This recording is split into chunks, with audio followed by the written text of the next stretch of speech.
Welcome to the Joyful House. My name is Cynthia with Cynthia's Joyful Creations, and thank you for joining me today for Once Upon a Storybook as we continue reading the third book in the Anne of Green Gables series.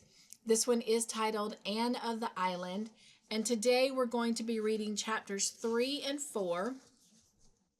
Chapter 3 is Greeting and Farewell, and chapter 4 is April's Lady. Before we actually get started, let me introduce your joy word to you today. It is bloom, and the definition of bloom is full growth and flourishing. The intention is for us to step into our potential and shine our brightest. So bloom, my friends. All right, join me for this storybook adventure. Chapter 3. Greeting and Farewell.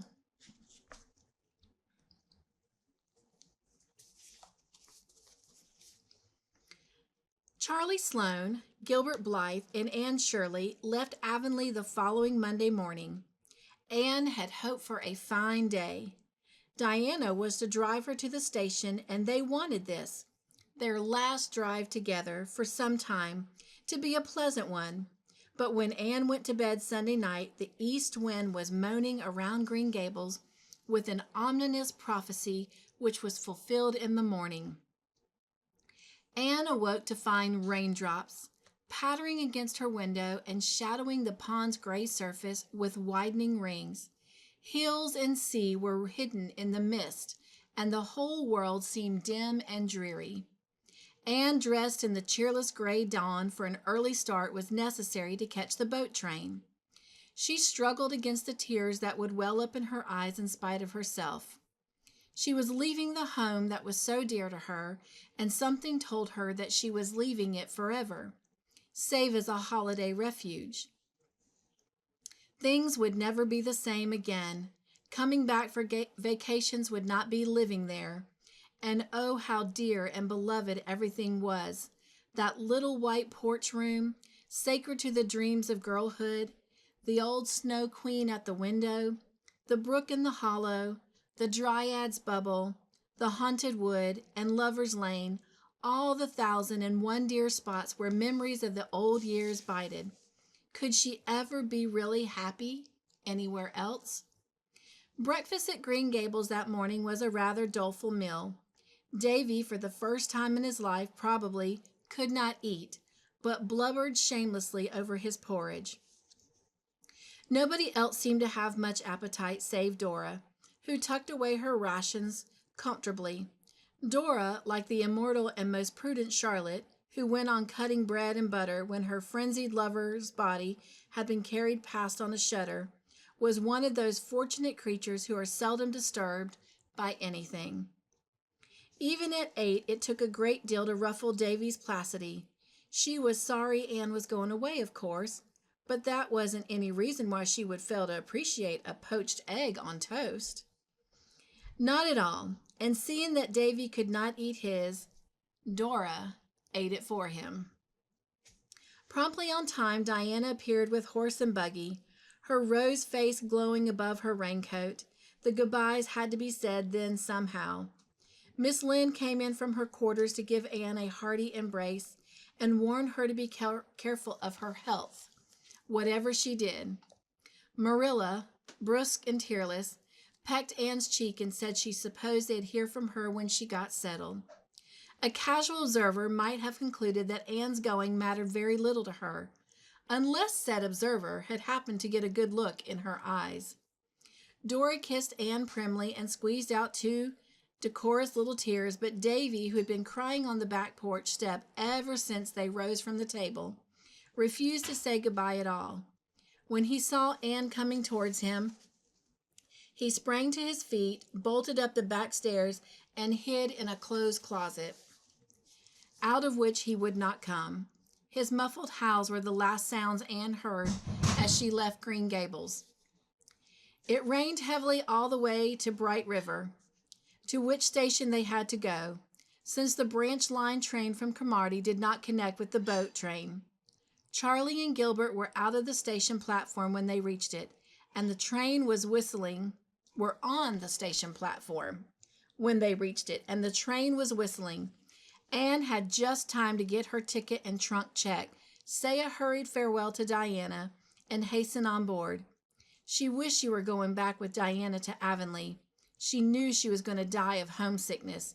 And oh, if only that dismal rain would stop pouring down, as if the whole world were weeping over summer vanished and joys departed. Even Gilbert's presence brought her no comfort, for Charlie Sloane was there too, and Sloanishness could be tolerated only in fine weather. It was absolutely insufferable in rain. But when the boat steamed out of the Charlottetown harbor, things took a turn for the better.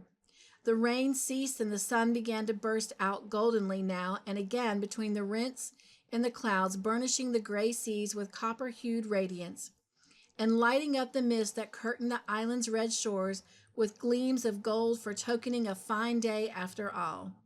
Besides, Charlie Sloane promptly became so seasick that he had to go below, and Anne and Gilbert were left alone on the deck.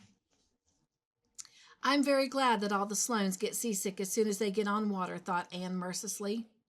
I am sure I couldn't take my farewell look at the odd sod, with Charlie standing there pretending to look sentimentally at it too. Well, we're off, marked Gilbert, unsentimentally. Yes, I feel like Byron's Childe Harold, only it isn't really my native shore that I'm watching, said Anne, winking her gray eyes vigorously. Nova Scotia is that, I suppose. But one's native shore is the land one loves the best, and that's the good old PEI for me. I can't believe I didn't always live here. Those 11 years before I came seemed like a bad dream. It's 7 years since I crossed on this boat, the evening Miss Spencer brought me over from Hopetown. I can see myself in that dreadful old wincey dress and faded sailor hat, exploring decks and cabins with enraptured curiosity. It was a fine evening, and how those red island shores did gleam in the sunshine. Now I'm crossing the strait again. Oh, Gilbert, I do hope I'll like Redmond and Kingsport, but I'm sure that I won't. Where's all your philosophy gone, Anne? It's all submerged under a great swamping wave of loneliness and homesickness. I've longed for 3 years to go to Redmond, and now I'm going, and I wish I weren't. Never mind. I shall be cheerful and philosophical again after I've just one good cry. I must have that as a went, and I'll have to wait until I get to my boarding house bed tonight, wherever it may be, before I can have it. Then Anne will be herself again. I wonder if Davy has come out of the closet yet. It was 9 that night when their train reached Kingsport, and they found themselves in the blue-white glare of the crowded station. Anne felt horribly bewildered, but a moment later she was seized by Priscilla Grant, who had come to Kingsport on Saturday. Here you are, beloved, and I suppose you're as tired as I was when I got here Saturday night. Tired? Priscilla, don't talk of it. I'm tired and green and provincial, and only about 10 years old. For pity's sake, take your poor broken-down chum to some place where she can hear herself think. I'll take you right up to our boarding house. I've a cab ready outside. It's such a blessing you're here, Prissy. If you weren't, I think I would just sit down on my suitcase here and now and weep bitter tears. What a comfort one familiar face is in a howling wilderness of strangers. Is that Gilbert Blythe over there, Anne? How he has grown up this past year. He was only a schoolboy when I taught in Comati. And of course, that's Charlie Sloane. He hasn't changed. Couldn't. He looked just like he did when he was born, and he'll look like that when he's 80. This way, dear. We'll be home in 20 minutes. Home? Groaned Anne. You mean we'll be in some horrible boarding house in a still more horrible hall bedroom looking out on a dingy backyard? It isn't a horrible boarding house, Anne girl. Here's our cab. Hop in. The driver will get your trunk. Oh, yes, the boarding house. It's really a very nice place of its kind, as you'll admit tomorrow morning when a good night's sleep has turned your blues rosy pink. It's a big, old-fashioned gray stone house on St. John Street. Just a nice little constitutional from Redmond. It used to be the residence of great folk, but fashion has deserted it. St. John Street has deserted St. John Street and its houses. Only dream now of better days. They're so big that the people living in them have to take boarders just to fill up. At least this is the reason our landladies are very anxious to impress on us. They're delicious, Anne. Our landladies, I mean. How many are there? 2. Miss Hannah Harvey and Miss Ada Harvey. They were born twins about 50 years ago. I can't get away from twins, it seems, smiled Anne. Wherever I go, they confront me. Oh, they're not twins now, dear. After they reached the age of 30, they were never twins again. Miss Hannah has grown old, not too gracefully, and Miss Ada has stayed 30, less gracefully still. I don't know whether Miss Hannah can smile or not. I've never caught her at it so far. But Miss Ada smiles all the time, and that's worse. However, they're nice, kind souls, and they take 2 boarders every year because Miss Hannah's economical soul cannot bear to waste room space. Not because they need to or have to, as Miss Ada has told me 7 times since Saturday night. As for our rooms, I admit they are hall bedrooms, and mine does look out on the backyard. Your room is a front one and looks out on Old St. John's graveyard, which is just across the street. That sounds gruesome, shivered Anne. I think I'd rather have the backyard view. Oh, no, you wouldn't. Wait and see. Old St. John's is a darling place. It's been a graveyard so long that it ceased to be one and has become one of the sights of Kingsport. I was all through it yesterday for a pleasure exertion. There's a big stone wall and a row of enormous trees all around it, and rows of trees all through it, and the queerest old tombstones with the queerest and quaintest inscriptions. You'll go there to study, Anne. See if you don't. Of course, nobody is ever buried there now, but a few years ago they put up a beautiful monument to the memory of Nova Scotian soldiers who fell in the Crimean War. It is just opposite the entrance gates, and there's scope for imagination in it, as you used to say. Here's your trunk at last, and the boys are coming to say goodnight. Must I really shake hands with Charlie Sloane, Anne? His hands are always so cold and fishy feeling. We must ask him to call occasionally. Miss Hannah gravely told me we could have young gentlemen calling 2 evenings in the week, if they went away at a reasonable hour. And Miss Ada asked me, smiling, pleased to be sure they didn't sit on her beautiful cushions. I promised to see to it, but goodness knows where else they can sit unless they sit on the floor, for there are cushions on everything. Miss Ada even has an elaborate Battenberg one on top of the piano. Anne was laughing by this time. Priscilla's gay chatter had the intended effect of cheering her up. Homesickness vanished for the time being, and did not even return in full force when she finally found herself alone in her little bedroom. She went to her window and looked out. The street below was dim and quiet. Across it, the moon was shining above the trees in Old St. John's, just behind the great dark head of the lion on the monument. Anne wondered if it could have been only that morning that she had left Green Gables. She had the sense of a long passage of time, which one day of change and travel gives. I suppose that very moon is looking down on Green Gables now, she mused. But I won't think about it. That way homesickness lies. I'm not even going to have my good cry. I'll put that off to a more convenient season. And just now I'll go calmly and sensibly to bed and to sleep. Chapter 4, April's Lady. Kingsport is a quaint old town, harking back to early colonial days, and wrapped in its ancient atmosphere as some fine old dame in garments fashioned like those of her youth. Here and there it sprouts out into modernity, but at heart it is still unspoiled. It is full of curious relics, and haloed by the romance of many legends of the past. Once it was a mere frontier station on the fringe of the wilderness, and those were the days when Indians kept life from being monotonous to the settlers.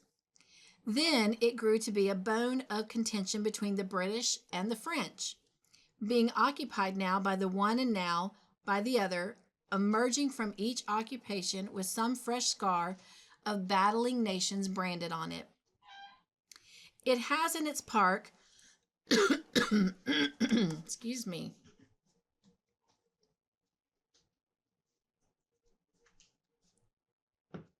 a Martello Tower, autographed all over by tourists, a dismantled old French fort on the hills beyond the town, and several antiquated cannons in its public squares.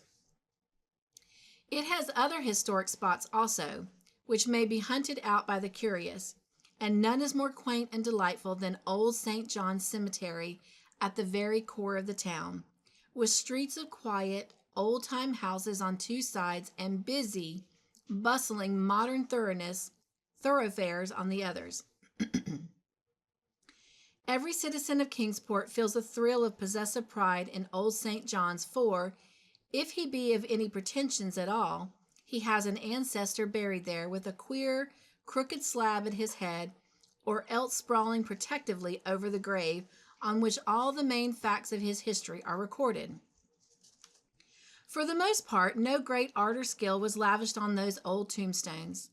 The larger number of roughly chiseled brown or gray native stone, and only in a few cases is there any attempt at ornamentation.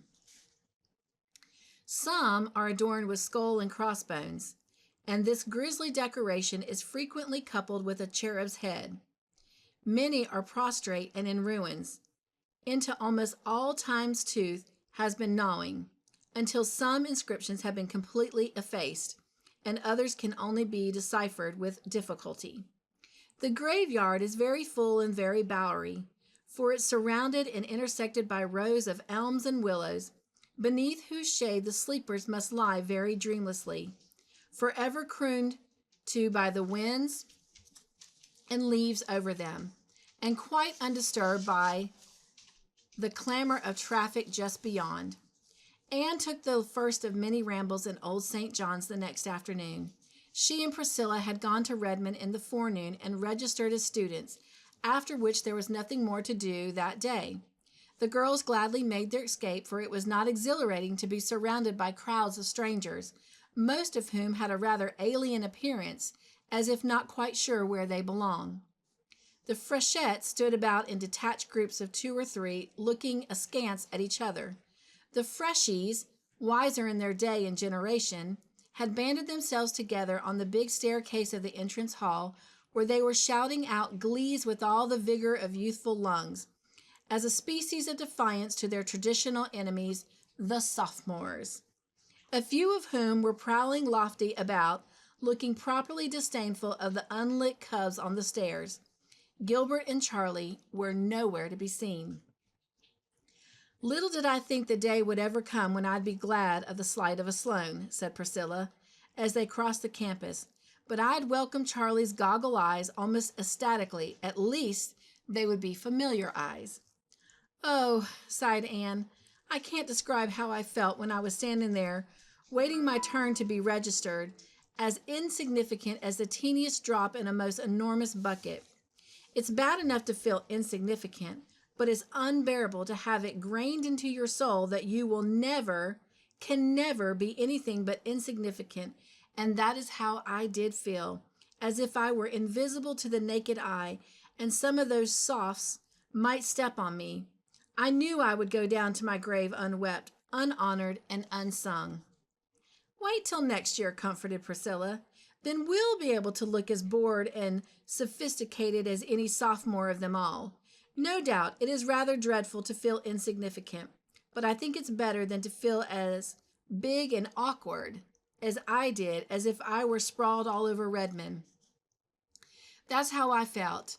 I suppose because I was a good 2 inches taller than anyone else in the crowd. I wasn't afraid a soph might walk over me.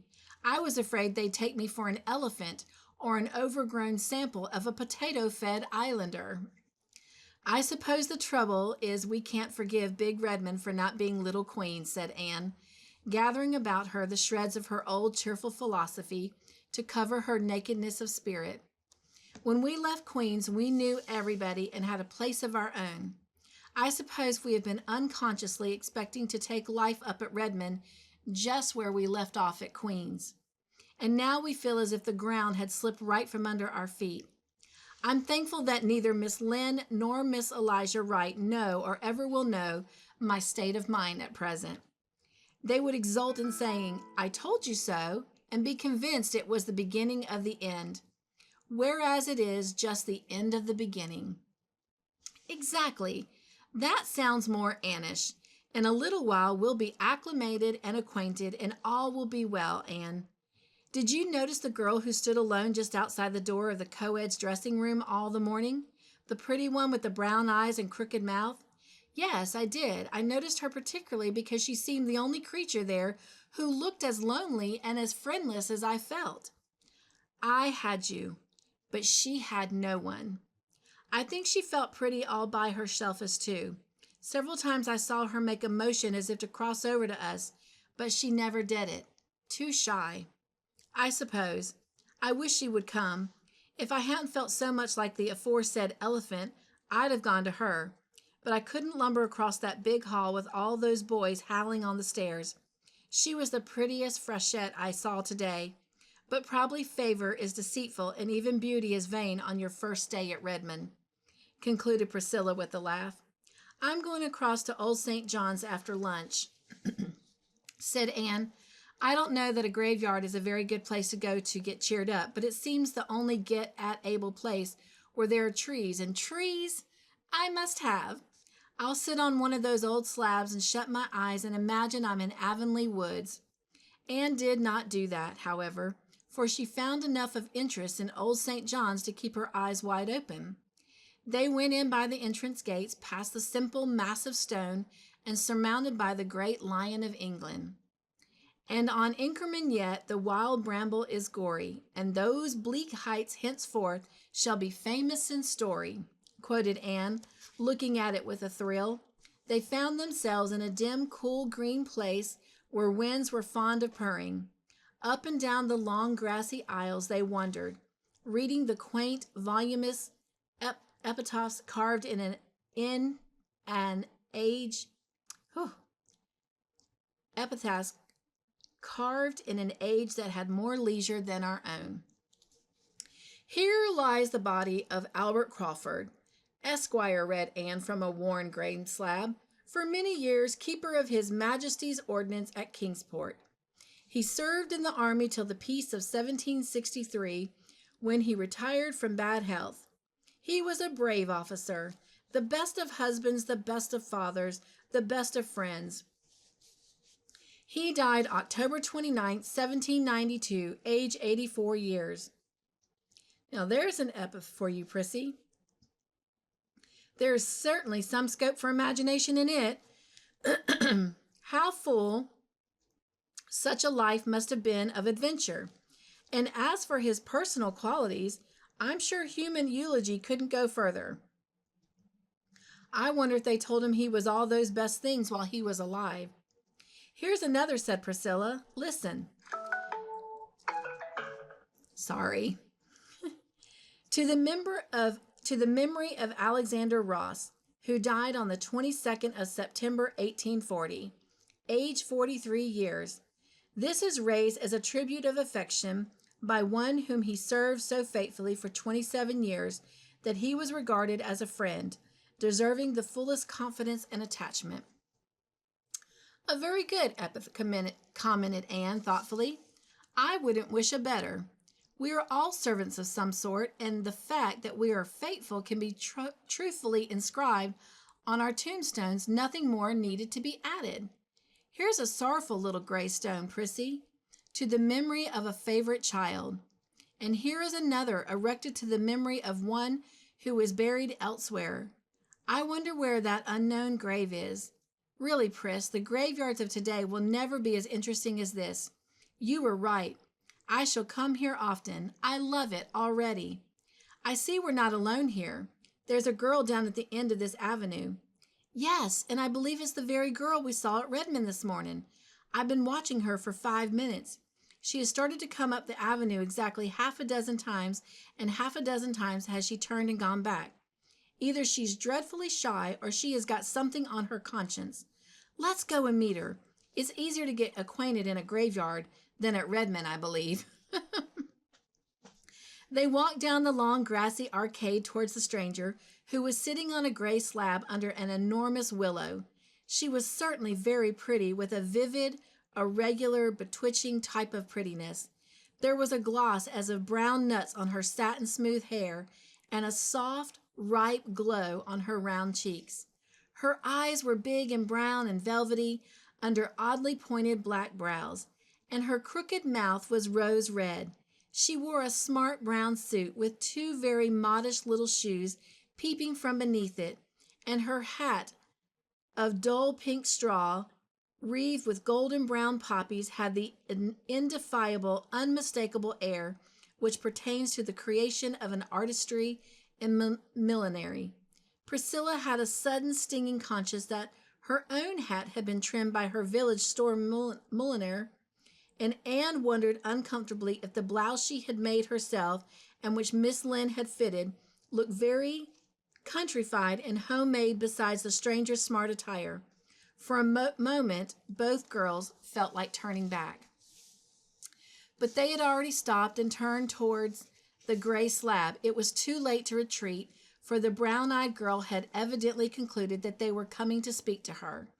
Instantly she sprang up and came forward with outstretched hand and a gay, friendly smile in which there seemed not a shadow of either shyness or burdened conscience. "Oh, I want to know who you two girls are," she exclaimed eagerly. "I've been dying to know. I saw you at Redmond this morning. Say, wasn't it awful there? For the time I wished I had stayed home and gotten married." Anne and Priscilla both broke into unconstrained laughter at this unexpected conclusion. The brown-eyed girl laughed too. "I really did. I could have, you know. Come, let's all sit down on this gravestone and get acquainted. It won't be hard. I know we're going to adore each other. I knew it as soon as I saw you at Redmond this morning. I wanted so much to go right over and hug you both." "Why didn't you?" asked Priscilla. "Because I simply couldn't make up my mind to do it. I never can make up my mind about anything myself. I'm always afflicted with indecision. Just as soon as I decide to do something, I feel it in my bones that another course would be the correct one. It's a dreadful misfortune, but I was born that way, and there is no use in blaming me for it, as some people do, so I wouldn't make up my mind to go and speak to you as much as I wanted to." "We thought you were too shy," said Anne. "No, no, dear. Shyness isn't among the many failings or virtues of Philippa Gordon. Phil for short. Do call me Phil right off. Now, what are your handles?" "She's Priscilla Grant," said Anne, pointing. "And she's Anne Shirley," said Priscilla, pointing in turn. "And we're from the island," said both together. "I hail from Bolingbroke, Nova Scotia," said Philippa. "Bolingbroke!" exclaimed Anne. "Why, that's where I was born." "Do you really mean it? Why, that makes you a blue nose after all." "No, it doesn't," retorted Anne. "Wasn't it Dan O'Connell who said that if a man was born in a stable, it didn't make him a horse? I'm island to the core. Well, I'm glad you were born in Bolingbroke anyway. It makes us kind of neighbors, doesn't it? And I like that because when I tell you secrets, it won't be as if I'm telling them to a stranger. I have to tell them. I can't keep secrets. It's no use to try. That's my worst failing. That and indecision. As foresaid. Would you believe it? It took me half an hour to decide what hat to wear when I was coming here. Here, to a graveyard. At first I inclined to my brown one with the feathers, but as soon as I put it on, I thought this pink one with the floppy brim would be more becoming. When I got it pinned in place, I liked the brown one better. At least I put them close together on the bed, shut my eyes, and jabbed with a hat pin. The pin speared the pink one, so I put it on. It is becoming, isn't it? Tell me, what do you think of my looks?" This naive demand made in a perfectly serious tone. Priscilla laughed again. But Anne said impulsively, squeezing Philippa's hand, "We thought this morning that you were the prettiest girl we saw at Redmond." Philippa's crooked mouth flashed into a bewitching, crooked smile over very white little teeth. I thought that myself, was her next astounding statement, but I wanted someone else's opinions to bolster mine up. I can't decide even on my own appearance. Just as soon as I've decided that I'm pretty, I begin to feel miserably that I'm not. Besides, I have a horrible old great aunt who is always saying to me with a mournful smile, "You were such a pretty baby. It's strange how children change when they grow up." I adore aunts, but I detest great aunts. Please tell me quite often that I am pretty, if you don't mind. I feel so much more comfortable when I can believe I'm pretty. And I'll be just as obliging to you if you want me to. I can be, with a clear conscience. Thanks, laughed Anne. But Priscilla and I are so firmly convinced of our own good looks that we don't need any assurance about them, so you needn't trouble. Oh, you're laughing at me. I know you think I'm abominably vain, but I'm not. There really isn't one spark of vanity in me, and I'm never a bit grudging about paying compliments to other girls when they deserve them. I am so glad I know you folks. I came up on Saturday, and I've nearly died of homesickness ever since. It's a horrible feeling, isn't it? In Bolingbroke, I'm an important personage, and in Kingsport, I am just nobody. There were times when I could feel my soul turning a delicate blue. Where do you hang out? 38 St. John Street. Better and better. Why, I'm just around the corner on Wallace Street. I don't like my boarding house, though. It's bleak and lonesome, and my room looks out on such an unholy backyard. It's the ugliest place in the world.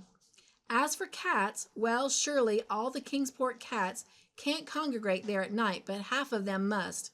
I adore cats on hearth rugs, snoozing before nice friendly fires, but cats in backyards at midnight are totally different animals.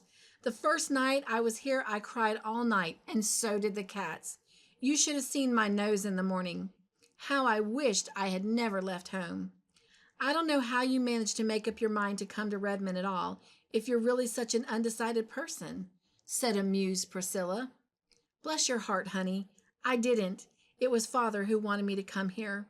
His heart was set on it. Why? I don't know. It seems perfectly ridiculous to think of me studying for a BA degree, doesn't it? Not but what I can do it, all right. I have heaps of brains.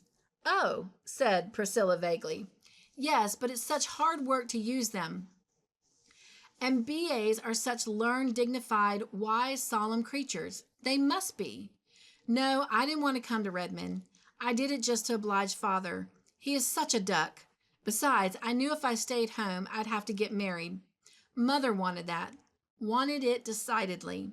Mother has plenty of decision, but I really hated the thought of being married for a few years, yet I want to have heaps of fun before I settle down. And ridiculous as the idea of my being a BA is, the idea of me being an old married woman is still more absurd. Isn't it? I'm only 18. No, I concluded I would rather come to Redmond than be married. Besides, how could I ever make up my mind which man to marry? Were there so many? Laughed Anne. Heaps. The boys like me awfully. They really do. But there are only two that mattered. The rest were all too young and too poor. I must marry a rich man, you know. Why must you? Honey, you couldn't imagine me being a poor man's wife, could you? I can't do a single useful thing, and I am very extravagant. Oh, no, my husband must have heaps of money.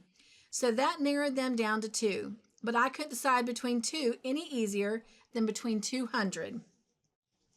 I knew perfectly well that whichever one I chose, I'd regret all my life that I hadn't married the other. Didn't you love either of them? Asked Anne, a little hesitantly. It was not easy for her to speak to a stranger of the great mystery and transformation of life. Goodness, no, I couldn't love anybody. It isn't in me. Besides, I wouldn't want to. Being in love makes you a perfect slave, I think. And it should give a man such power to hurt you. I'd be afraid. No, no. Alec and Alonzo are two dear boys, and I like them both so much that I really don't know which one I like better. That is the trouble. Alec is the best looking, of course, and I simply couldn't marry a man who wasn't handsome. He is good-tempered, too, and has lovely curly black hair. He's rather too perfect. I don't believe I'd like a perfect husband, somebody I could never find fault with.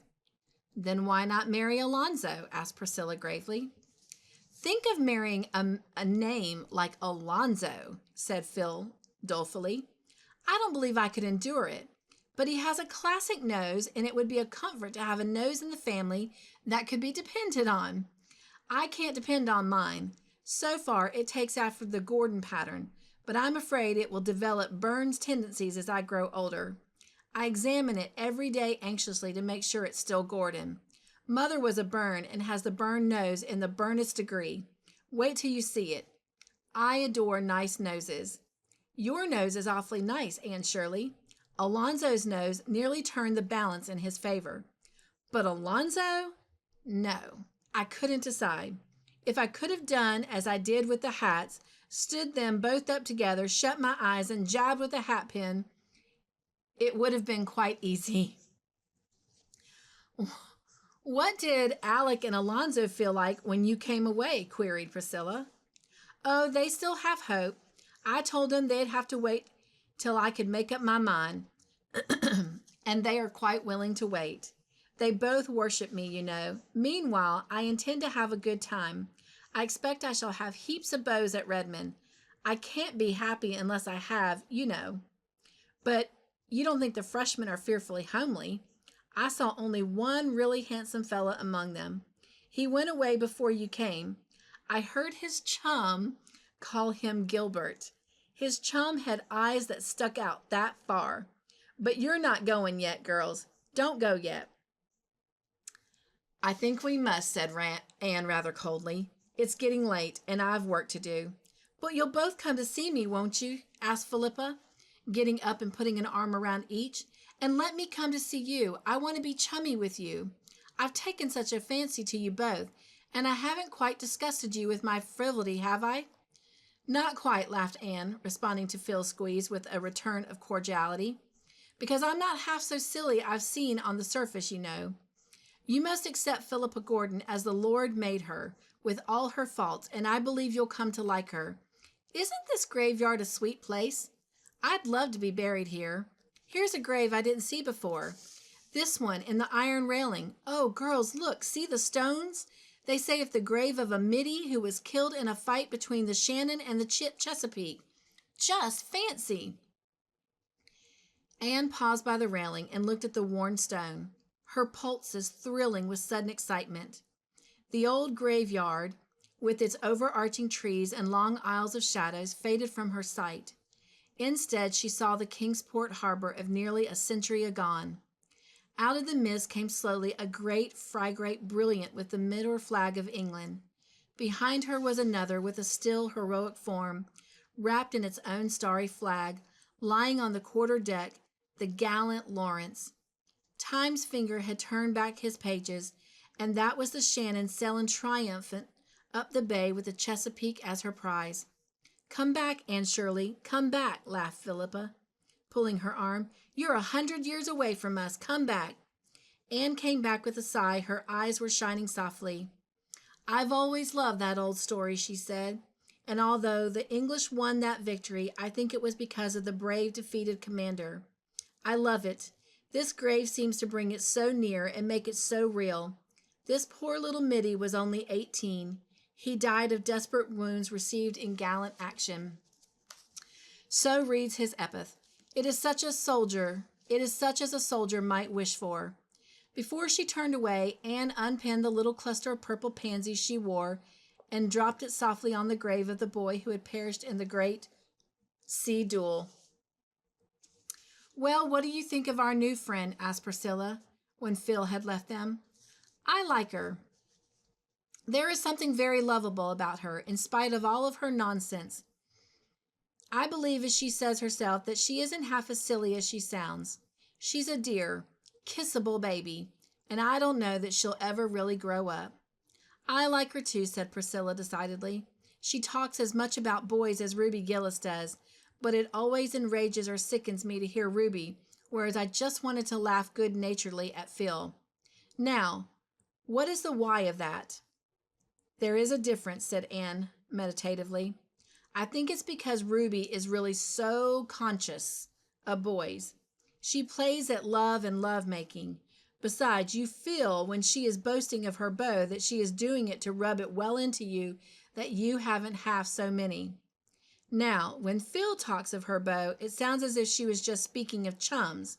She really looks upon boys as good comrades, and she is pleased when she has dozens of them tagging around, simply because she likes to be popular and to be thought popular. Even Alec and Alonzo, I'll never be able to think of those two names separately after this, are to her just two playfellows who want her to play with them all their lives. I'm glad we met her, and I'm glad we went to Old St. John's. I believe I'll put forth a tiny soul root into Kingsport soil this afternoon. I hope so. I hate to feel transplanted. Well, that is our storybook adventure for today. I thank you for joining me. I hope you enjoyed it, and I hope you enjoyed your time in the Joyful House this afternoon. Hope you're enjoying your weekend, and I will see you next week as we continue reading Anne of the Island from Anne of Green Gables. And until then, be joyful, my friends, and be the joy in everything you do. Mwah. Nugs and joy.